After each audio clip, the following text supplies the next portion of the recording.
Okay, I just got here at the trail, so I'm about to head out for 20 miles. But like as a little context, normally I do these long runs on Saturday, but 2 weeks ago Saturday, I ended up hurting my foot when I ran that 13 miles. I trained in different shoes and just something really, really bothered my outside of my foot. It was like a little swollen and very painful to the touch. So it was hard for me to run last Saturday, the 6 miles. I like barely made it. So I know that like 20 is probably not the best idea today since I haven't quite been ramping up in the way that I should have been.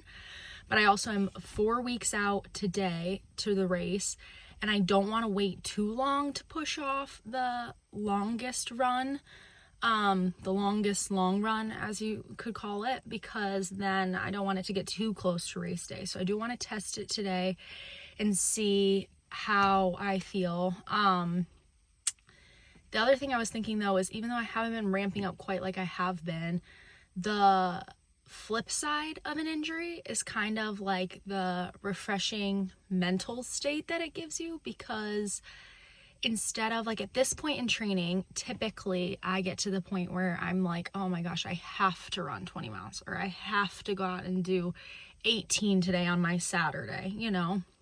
And that's really like common to get that spot because training becomes a lot. And especially like if you're like me and you're working full time, it becomes like a part-time job.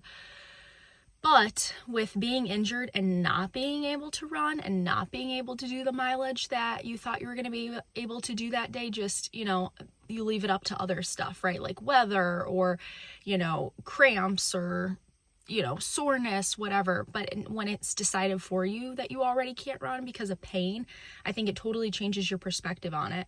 So today I get to run 20 miles and I'm actually really excited about it.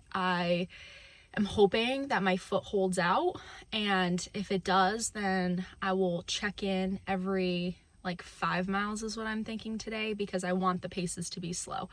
I'm not trying to keep them anywhere near race pace. I'm just trying to go long and slow and just have my foot hang on for the journey. Today I'm using my Shokz headphones. Since, nice little surprise, I went to plug in my AirPods or play and one ear was completely dead. So today we're trying Shokz, and then I have my 3 gels that will take it every 5 miles, and my water.